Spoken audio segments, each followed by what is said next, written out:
오늘은 히브리서 강의 계속 말씀 증거하겠는데, 예수를 바라보며 신앙의 경주를 하십시오, 이런 제목입니다.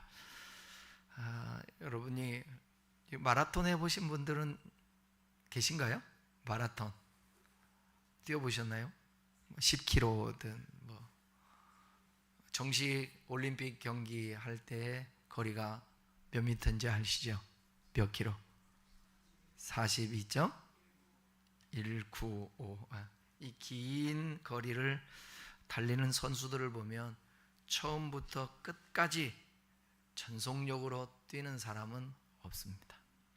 오히려 자기 페이스를 지키면서 힘든 순간들을 지키며 끝까지 완주하는 사람이 결국 웃습니다.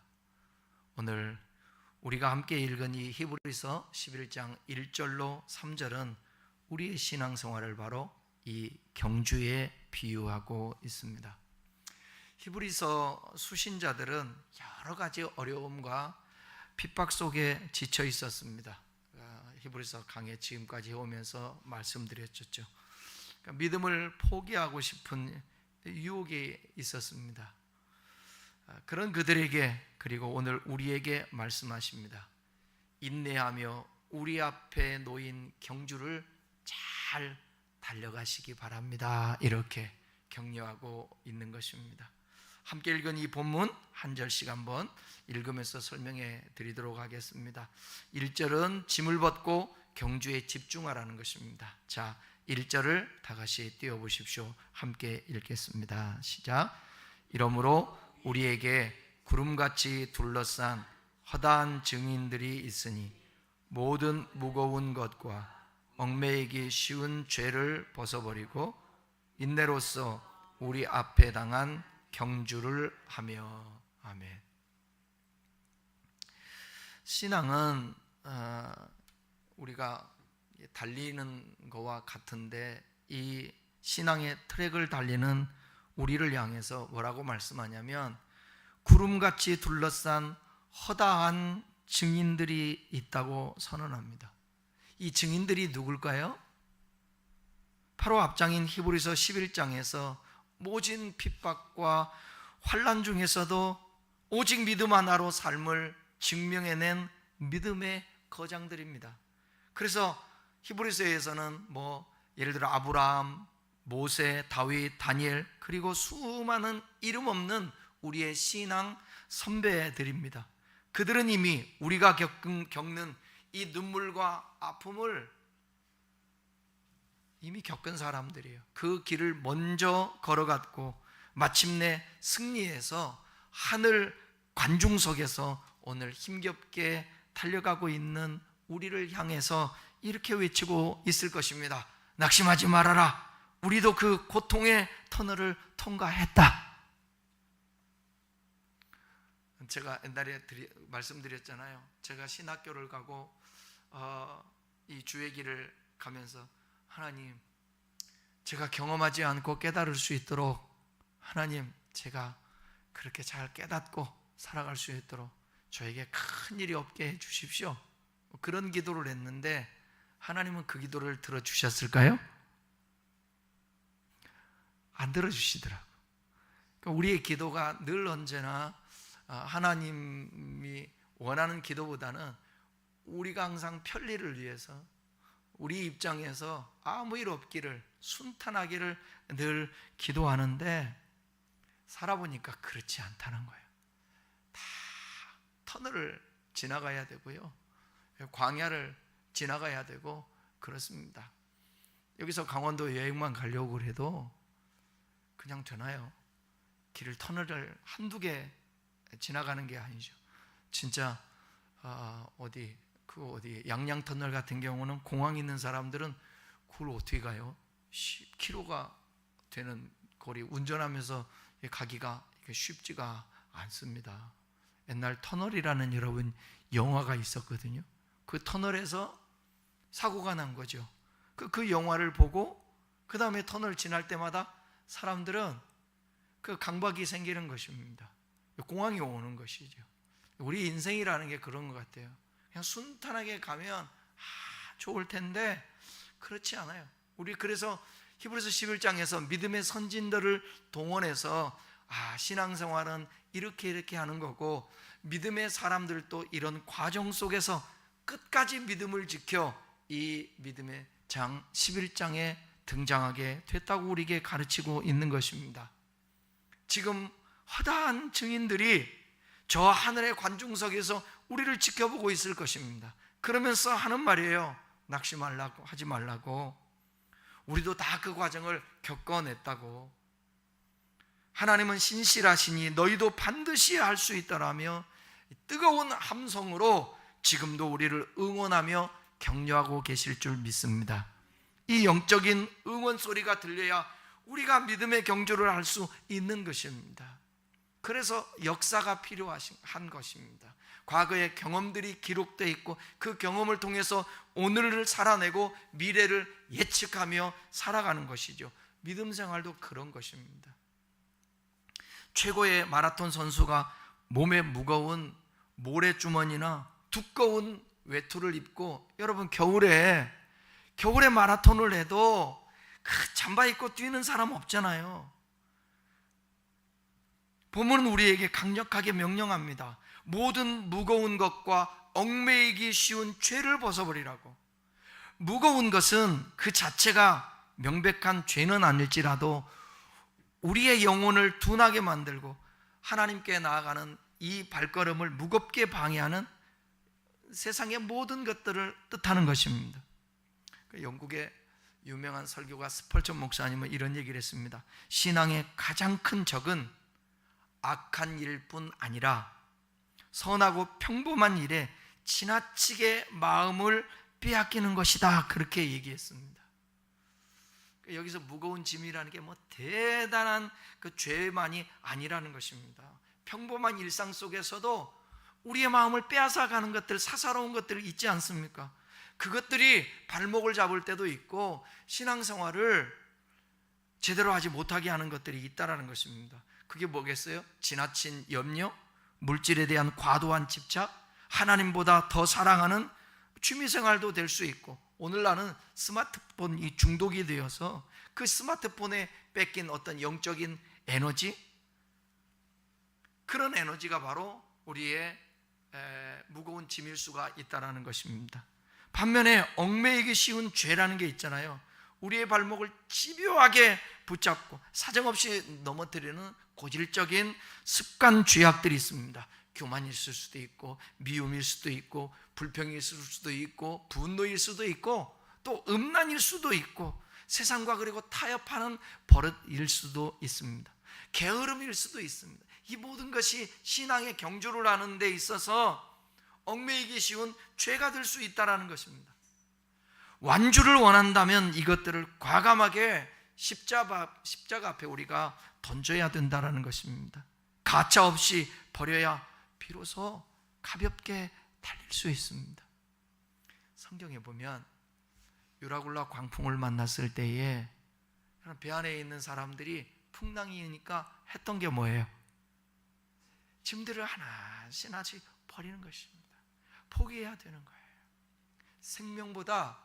생명보다 귀한 게 아니에요.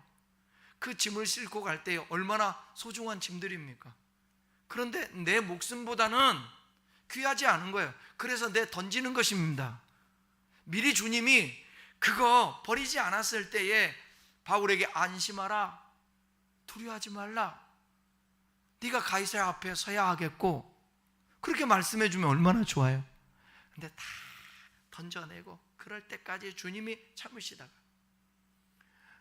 우리의 생명보다, 우리의 영혼보다, 우리 영생하는 것보다 더 소중한 게 어디 있습니까? 그런데 그 영혼을 위해서 과감하게 벗어 던지고 내려놓고 버려야 되는데 그걸 움켜잡고 그걸 모래주머니처럼 발목에 메고 두터운 옷처럼 입고 있다면 그 어떻게 뛸 수가 있겠습니까?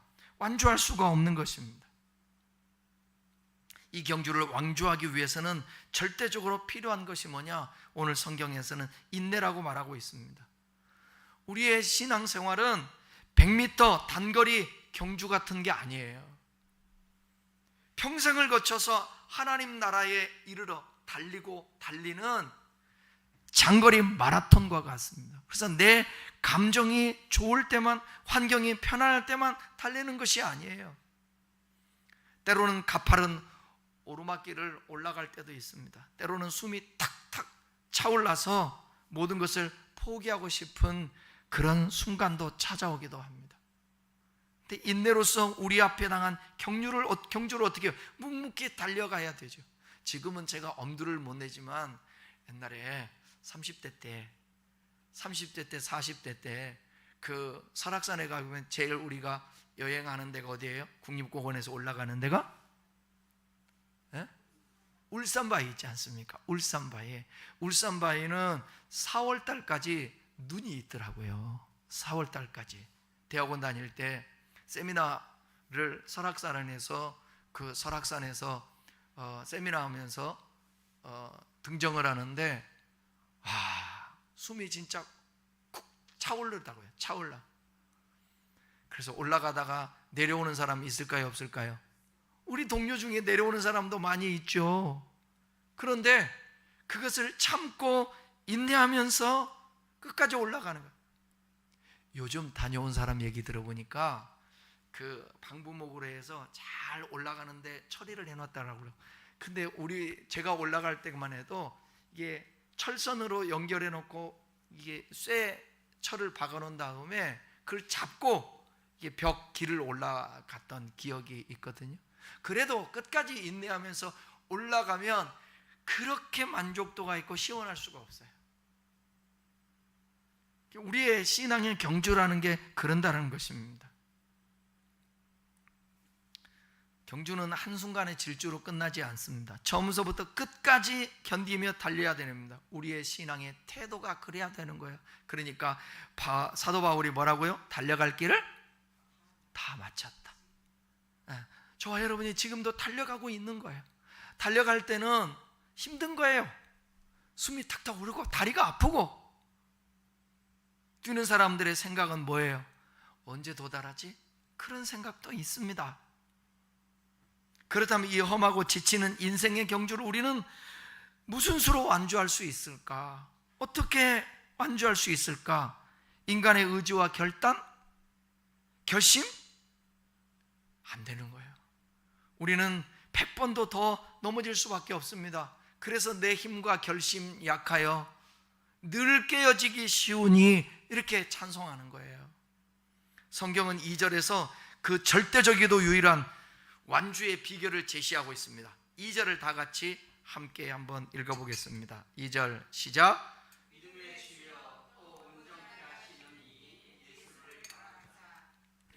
그는 그 앞에 있는 기쁨을 위하여 십자가를 참으사 부끄러움을 개의치 아니하시더니 하나님 보좌 우편에 앉으셨느니라. 이 구절은 오늘 선포되는 메시지의 가장 핵심이자 결론 부분이에요. 뭐라고 얘기했습니까? 예수님을 바라보세요. 예수님 바라보라. 여기서 바라보라는 이 단어는 단순히 눈으로 쳐다보는 것을 훨씬 넘은 깊은 의미를 가지고 있습니다. 아포로라는 단어인데 이 단어는 주변의 다른 모든 곳에서 시선을 완전히 돌려서 오직 한 군데만 시선을 고정하라는 거예요. 고정하라는 거. 그 시선을 고정하지 않으면 일이 나죠. 여러분들, 우리가 시선을 고정하지 않고 딴짓하는 걸 우리나라 말로 뭐라고 그래요? 고급진 용어로 해찰한다. 한눈 판다. 그냥 한눈 팔면 안 되죠. 뭔 일을 할 때. 그러니까 바로 예수님을 바라본다라는 것은 예수님에게서 한눈 팔면 안 되는 거예요. 옛날에 우리 아들이 갓난아이일 때 새벽 예배 들어왔는데 저 위에다가 올려놨는데 눈 깜짝할 사이에 애가 이렇게 밑으로 떨어진 거예요. 우리의 시선이라는 게 그런 거죠. 주님을 바라본다라는 것은 늘 언제나 우리의 잠재의식 속에서도 늘 주님의 말씀과 예수님을 바라보고 생각하고. 여러분 생각해 보십시오. 우리의 신앙생활하면서 우리 주님께 시선이 고정되어 있나? 까마득히 어떤 일에 집중할 때는 잃어버릴 그럴 수도 있습니다.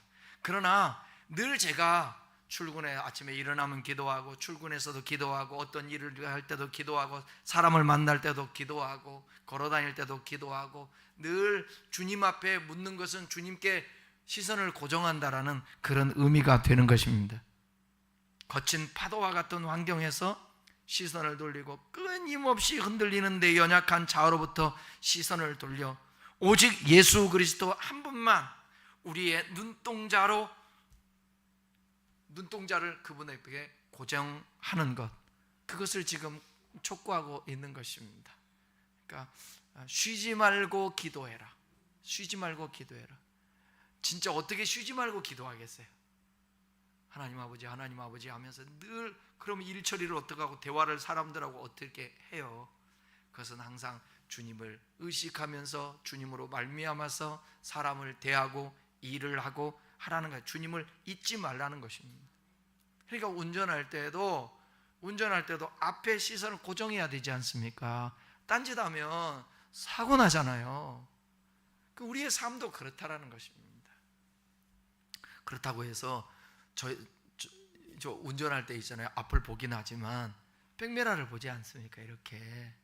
그러니까 주님을, 시선을 고정해서 우리 주님을 바라본다라는 그 의미도 그런 거예요. 그냥 예수님만 생각하고 모든 것을 어떻게 하냐고요. 근데 항상 그분으로 말미암아, 그분으로 인하여 그분은 어떻게 생각할까, 예수님이라면 어떻게 할까, 그걸 전제로 하고 살아가라는 것입니다. 달리는 선수가 옆 사람을 계속 쳐다보다가 또 뒤를 자꾸 돌아보다가 기록이 떨어질 수 있다는 것입니다. 앞을 보고 결승점을 보고 달려가야만이 좋은 결과를 낼 수 있다는 것입니다. 본문에서 우리가 바라봐야 할 예수님을 두 가지로 소개하잖아요. 그분을 바라보는데 그분은 어떤 분이신가? 믿음의 주라고 말합니다. 여기 설명을 잘 들으셔야 돼요. 믿음의 주라고 할 때 이 주라는 이 단어는 선구자, 창시자라고 번역하는 것이 적절합니다. 그러니까 예수님은 우리의 믿음을 시작하게 하신 분입니다. 우리가 처음 예수님을 믿게 된 것도 우리의 힘이 아니라 예수님이 먼저 우리를 찾아오셨기 때문이라는 것입니다. 우리의 마음 가운데 찾아오셔서, 아니면 사람들을 통하여서 우리를 이끌어 주셔서, 그게 하나님의 손길이거든요. 그 믿음의 주라는 것이, 믿음의 출발이 선구자가, 창시자가 주님이라는 것입니다. 주님. 그러니까 저와 여러분이 최소한도 하나님의 역사와 예수 그리스도의 그 찾아오심과 성령의 인도 속에서 오늘 저와 여러분이 예수를 믿고 하나님의 자녀가 된 거예요. 이 확신이 있다면 우리의 걱정거리, 염려거리, 우리의 미래, 우리의 삶 모든 문제들이 크게 주님께 맡겨드릴 수가 있지 않습니까? 근데 이게 잘 안 믿어지니까 그래. 여러분이 믿은 게 아니에요. 여러분이 믿은 것 같지만 믿음의 출발은 우리 주님이 역사하신 거예요. 내가 거부해버렸으면 뭐 할 수 없는 것이지만 그러지 않지 않습니까? 두 번째는 뭐냐면 온전하게 하시는 일이에요. 예수님은 우리의 믿음을 끝까지 붙드시고 완성해 가시는 분이십니다. 우리가 넘어져도 다시 일으켜 세우세요. 믿습니까? 결국 끝까지 이끌어 가시는 분이에요. 그게 탕자의 비유에서도 보시면 여러분 알잖아요. 그 아버지는 아들에게 자유의지를 줘요. 하나님이 우리에게 주신 가장 큰 축복이면서 리스크가, 하나님 편에서의 리스크가 뭐냐? 자유의지예요. 만약에 자유의지를 안 주고 로봇처럼 만들어 써봐요. 그러면 죄질 일이 뭐가 있으며 오늘 이렇게 예배하고 우리가 이렇게 생각하고 말씀 나눌 이유가 뭐가 있겠습니까? 하나님 우리를 로봇같이 창조하지 않으시고 우리에게 자유의지를 주었다라는 것입니다. 그래서 탕자의 비유에서 보면 아버지가 그 아들이 그토록 원하니까 허용을 하잖아요. 자유를 줘요. 내버려 둬요. 그러면 그래, 네가 가서 네 마음대로 살아봐라. 이 저주받을 인간아, 자기 자식이 그런 사람이 없잖아요. 어떻게 하면 이 아들이 가서 빨리 깨닫고 돌아올까 항상 기다리는 게 그게 아버지예요. 그러듯이 우리 하나님 아버지도 저와 여러분들이 의지적으로 주님을 벗어나고 떠나려고 하지 않고 거부하지 않는 이상 하나님은 우리를 다루시고 설득하시고 인도하시면, 여러분 생각해 보세요. 하나님이 설득하는데 어떻게 설득하십니까? 매로 회초리로 막 때리면서 목을 조르고 저희들 질질 끌고 가는 그런 설득입니까? 여러분 그렇게 설득당해서 여기까지 왔어요? 아니죠? 아니더라고. 저도 보면 하나님이 나를 설득해서 여기까지 오는데 하나님이 숨통을 천천히 그렇게 하는 거예요. 아브라함도 보세요. 아브라함이 하나님의 말씀 약속을 어기고 엉뚱하게 자기 부인을 누이라고 속일 때 하나님이 세상에 그리고 포기해버리고 버렸어 봐요. 이스라엘 백성들을 그 죄 지을 때마다 포기하고 버렸어 봐요. 하나님 그렇게 하지 않는다니까. 우리가 때로는 그 경주하면서 그 과정 속에서 내가 실수할 수도 있어요. 시선을 조금 다른 데 돌릴 수도 있어요. 그러나 또다시 돌이켜서 회개하고 하나님께 집중하면 그분은 우리를 온전하게 이끌어 가신다는 것입니다. 넘어져도 일으켜 주시고요, 끝까지 붙들어 주신다는 것입니다. 믿음 지키게 우리 주님이 이끌어 주시는 거예요. 그러니까 우리의 신앙의 경주는 처음부터 끝까지 예수님이 함께하는 경주예요. 우리가 예수님을 바라보아야 하는 그 이유가 바로 여기에 있는 것입니다.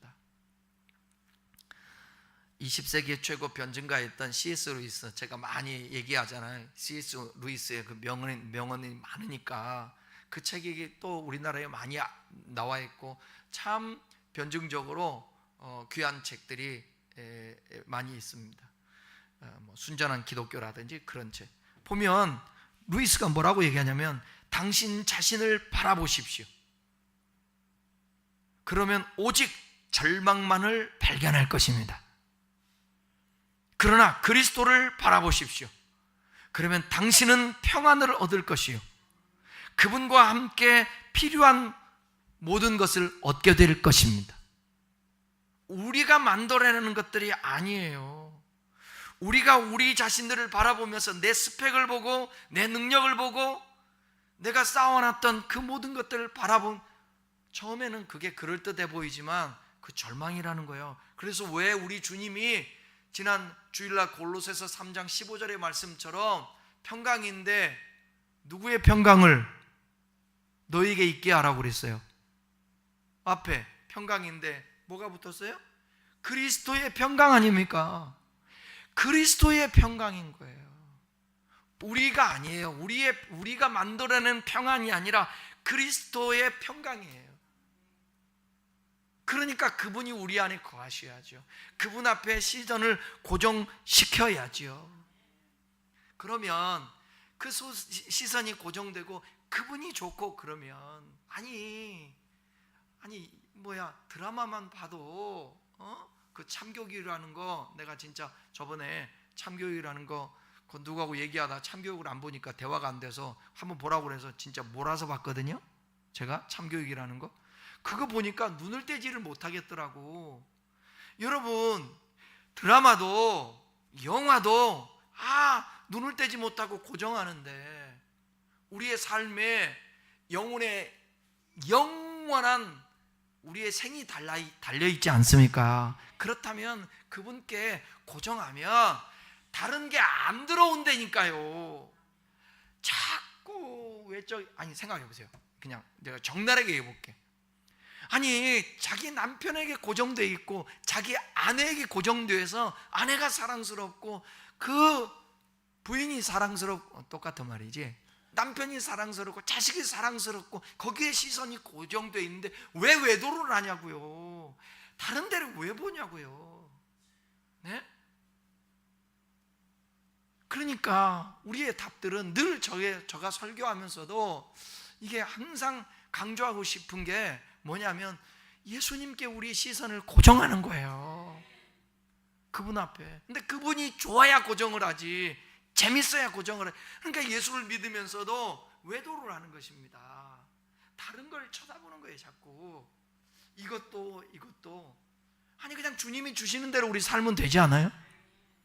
그 성경대로 잘 안 되려고 그러니까, 우리가 안 하려고 그러니까 그런 거예요. 자기 부인하고 내려놓고 주님 따라가고, 그렇게 하면 항상 기뻐하고 평안할 수 있는데 그게 잘 안 되는 것입니다. 여러분 자신 의지하지 말고 여러분 자신 바라보지 마세요. 그리고 여러분 좋아요. 주막에 있는 주인의 손을 바라보면 안 돼. 주막에 있는 주인의 손을 바라보면 안 돼. 근데 당연히 바라봐야 되잖아. 일하고, 주막에서 일하고 그 주모의 손을 바라보고 돈 주기를 바라야지, 그 하인들은. 근데 그것도 때로는 실망이라고. 여러분, 사람을 그냥 뭐라 그럴까, 그러니까 서로 신뢰하고 믿으면서 살지 말라는, 교제하면서 이렇게 잘 사랑하면서 살지 말라는 이유가 아니라, 사람 자체는 의지할 존재가 아니에요. 하나님을 의지해야지. 그러니까 목회하면서도 그러잖아요. 목회하면서도, 여러분 살아가면서도 보세요. 사람 의지하면 실망해요. 하나님 의지하면 하나님이 그 사람들을 감동하시고 역사해서 필요도 채우고 관계하게 하고 그렇게 만들어 주시는 거예요. 영상으로도 이 설교를 듣는 분이 있거든. 꼭 기억하십시오. 사람들하고도 관계가 만약에 안 좋다, 그 얘기는 하나님과의 관계를 먼저 돌아봐야 돼요. 사람과의 관계 속에서 핍박은 있을 수 있습니다. 왜? 내가 하나님의 뜻대로 사니까 그게 싫은 거야. 세상 사람들은. 핍박은 당할 수 있지만 서로 관계가 안 좋아지고 서로 이런 것들은 내가 하나님 앞에 시선을 고정해서 그분으로 인하여 관계할 때 사람과의 관계도 평안할 수 있게 되는 것입니다. 이어서 본문은 예수님이 어떻게 사셨는지를 우리에게 가르쳐 주잖아요. 그는 그 앞에 있는 즐거움을 위하여. 그 앞에 있는 뭐를 위해서요? 즐거움. 우리가 원하는 게 즐거운 거 아니겠습니까? 우리가 원하는 게 평안한 것이고 축복이고 세상 좋은 일 아니겠습니까? 그 즐거움을 위하여 어떻게 했다고 그랬어요? 십자가를 참으사 부끄러움을 개의치 아니하시더니. 우리는 즐거움만 바라지 십자가의 참음이라든지 부끄러움을 개의치 않는 그런 일들은 안 해요. 그랬더니 하나님 보좌 우편에 앉았다. 십자가는 당시에 수치스럽고 고통스러운 처형 방법이잖아요. 그런데 예수님은 그 십자가를 참으셨다는 거예요. 왜요? 그 앞에 있는 즐거움을 위하여. 그 즐거움은 뭘까요? 바로 우리의 죄에서, 우리를 죄에서 구원하시고 우리와 임마누엘, 우리와 함께 하나님 앞에 서는 것입니다. 그것을 생각하니까 참아지는 거예요. 십자가를 지게 되는 것입니다. 그러니까 예수님이 곧 메시아지. 저와 여러분도 바로 그런 거예요. 참으면 하나님이 나를 통하여 다른 사람을 살게 하고 다른 사람을 행복하게 만들고 다른 또 공동체를 살리게 만들고 하나님의 영광을 돌리게 되고, 그래서 참는 거예요. 예수님이 그렇게 하셨다라는 것입니다. 그리고 그 결과로는 하나님 보좌 우편에 앉으셨다. 고난 뒤에 반드시 영광이 있다라는 것입니다. 우리가 지금 겪는 어려움도 예수님을 바라보면서 견딜 때 반드시 그 끝에 하나님이 예비하신 영광이 있다라는 것을 이 본문에서 우리에게 보여주고 있습니다. 지독한 고통 속에서 달리는 그 마라톤 선수가요, 오직 저 멀리 보이는 결승점의 그 테이프를 바라보면서 한 걸음 한 걸음 버텨내듯 우리 역시 이미 승리하셔서 결승전에서 서 계시는 그 예수님을 똑바로 응시할 때 오늘을 견디고 내일을 살아낼 힘을 공급받을 줄 믿습니다. 3절에서는 낙심하지 말래요. 낙심 말고 예수 바라보라는 것입니다. 자, 3절 읽어보겠습니다. 시작. 너희가 피곤하여 낙심하지 않기 위하여 죄인들이 그 자신에게 이같이 거역한 일을 참으신 일을 생각하라. 경주를 하다 보면 반드시 지치는 순간이 옵니다. 다리에 힘이 풀리죠. 숨이 차오르고 마음속에 그만 포기해버릴까 그런 생각이 스물스물 올라오는 순간들이 있습니다. 가다가 지칠 수 있어요. 그런데 히브리서 수신자들은 그런 고통 가운데 있었지만 오늘 이 말씀을 받는 것입니다. 핍박과 고난 속에서 지치고 낙심되고 신앙을 포기하고 싶은 마음이 들었던 거예요. 그때에 이 히브리서 기자가 이 말씀을 그들에게 편지를 성령을 통하여서 받은 이 감동의 말씀을 그들에게 주는 거예요. 그런 그들에게, 그리고 오늘 우리에게 본문은 말합니다. 죄인들이 그 자신에게 이같이 거역한 일을 참으신 일을 생각하라. 우리가 이 죄악 가득하고 험한 세상을 살아가다 보면 아무리 믿음이 좋은 사람이다 할지라도 낙심의 때가 옵니다. 기도줄이 딱 끊길 때도 있고 예배의 자리가 무거울 때도 있고 신앙의 경주를 다 내려놓고 도망치고 싶을 때도 있습니다. 그때 성경이 우리의 영혼을 향해 내리는 처방이 뭐냐? 그것은 참으신 일을 생각하라는 거예요. 참으신 일을 생각하라.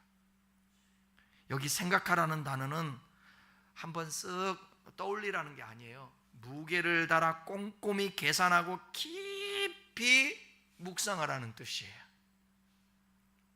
나를 살리기 위해 온갖 모욕과 수치를 당하신 예수님, 그리고 죄인들이 자신을 향해 거역했던 그 참혹한 반역을 온몸으로 참아내신 그 예수님을 깊이 그 인내하신 예수님을 깊이 헤아려 보라는 것입니다.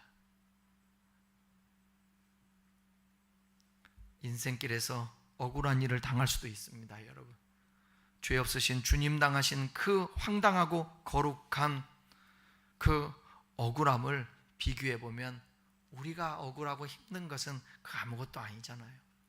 삶의 무게가 너무 무거워 쓰러질 것 같습니까? 물과 피 쏟으시며 십자가 형태를 지셨던 그 주님의 고통과 무게를 묵상해 보십시오. 우리는 내가 겪는 고난만 바라보기 때문에 낙심을 합니다. 그러나 나를 위해 온 우주의 창조주가 피 흘리며 참으신 그 십자가를 깊이 생각할 때 메말랐던 우리의 심령이 다시 한번 일어설 힘이 공급될 줄 믿습니다. 찬양가 가사 가운데도 그 있잖아요. 가다가 지쳐 쓰러질 때, 그 다음 뭐예요? 주 이름 부르겠네. 가다가 지쳐 쓰러질 때 주 이름 부르겠네. 우리가 가다가 쓰러질 때 있는데 그때 주의 이름 부르고 또 일어나고 그 주님을 묵상하고 생각하는 것입니다. 깊이. 초대 기독교 교부였던 아우구스티누스는 이렇게 말했습니다. 고난 그 자체가 고통스러운 것이 아니라 고통 속에 그리스도가 부재한 것이 진짜 고통이다. 여러분, 아무리 고통을 당하고 있어도 그 가운데 주님이 임마누엘하고 있으면 다 견딜 수 있어요. 근데 그곳에 주님이 안 계시면 못 견뎌요. 못 견뎌요. 그러니까 신앙은 어려움을 당해보면 안 되니까요. 그 사람이 지금 견뎌내면 주님이 함께 하는 거고. 참 희한해요. 아유, 저 사람이 어떻게 저 시험을 견딜까? 저 고난을 어떻게 견디고 어떻게 신앙생활 할까? 그런데 신앙생활해요. 잘 견뎌요. 어떻게 자기 아들이 교회 차에 치여서 죽었는데 교회를 나올 수 있겠습니까? 나올 수 있겠어요? 안 나오던 애 아빠도 교회를 나오게 되는, 그런 일들은 우리가 인간적으로는 도저히 상상할 수 없는 거예요. 생각할 수 없는 것이에요. 그러니까 하나님이 하시는 일들은 아무도 몰라요. 그래서 우리가 항상 우리에게 주어진 그 삶의 그 길에 주님이 함께하고만 계시면 그 열매가 그 복되게 우리에게 주어진다라는 사실입니다. 여러분의 마음에 낙심이 찾아왔을 때 그것은 여러분 주님이 계시지 않아서가 아니라 여러분의 생각이 주님을 떠나 세상과 자신만을 향해 있기 때문에 그 문제에만 왜라는 그 소리만 우리가 하고 있기 때문에 그렇습니다. 그 모든 것의 주관자가 되시는 그 주님 앞에 우리의 시선을 고정시켰으면 좋겠습니다. 예수를 깊이 생각할 때 영혼의 모든 어둠과 낙심은 떠나가고 새 힘이 솟아날 줄 믿습니다. 말씀을 마치겠습니다. 우리는 어쩌다 이 자리에 앉아있는 사람이 아닙니다. 우리는 모두 영원한 천국 소망을 향해 하나님께 위대한 부름을 받은 거룩한 신앙의 경주자들입니다. 이 경주 안으로 들어오지도 못하는 사람들이 이 세상에는 너무나 많습니다. 여러분 1등 안 해도 되고요. 경주하는데 좀 늦어도 괜찮습니다. 그러나 중요한 것은 끝까지 경주해야 된다라는 거예요. 이미 우리는 마라톤 경기가 있다면 저와 여러분은 선수로 신발 신고 옷 입고 번호표 받고 지금 뛰고 있는 경주자들입니다. 이 경주할 때 힘든 일도 있고 그렇지만 예수님께 시선을 고정하고 예수님은 어떻게 다 견디셨는가, 그래서 하나님 보좌 우편에 계시는가, 그것들을 우리가 생각하고 오늘 히브리서 11장에 나오는 믿음의 선진들도 다 수많은 시련과 또 시험과 환난을 다 겪어내서 그들이 오늘 우리의 증인으로서 저 하늘 복판 여러분 그 자리에서 다 앉아서 저와 여러분을 지금도 격려하고 박수치고 있다는 사실을 꼭 명심하십시오. 가다가 지쳐 쓰러질 때 주님 이름 부르시고 여러분들은 어떤 일이 있어도 믿음 지켜야 합니다.